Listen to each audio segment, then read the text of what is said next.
আতৰ আলী, হ্যাঁ। আজি আমি আতৰ আলী সাহাবৰ জানাজাত নামাজ পঢ়িলোঁ। তেখেতৰ বয়স 98 বছৰ হৈছিল।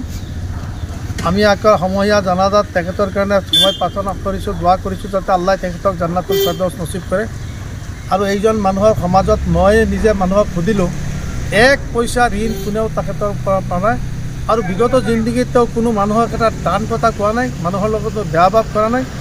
মই জানাজাত মানুহক সুধিছোঁ যে আপোনালোকে তেখেতৰ ওচৰত কোনো পাওনাজন আছে নেকি? প্ৰত্যেকজনৰ যদি কৈছে মই খুব সুখী হৈছোঁ, আনন্দ হৈছোঁ। বহুত জানাজাত মানুহে অবজেকশ্যন কৰে মই পাওঁ নাপাওঁ তাক অমুক তমুক, কিন্তু এখেতক এই 98 বছৰ বয়স পশ্চিম সিংবাৰীত জন্ম লোৱা, পূব সিংবাৰীত জন্ম লোৱাৰ পিছত অতিবাহিত কৰিলে।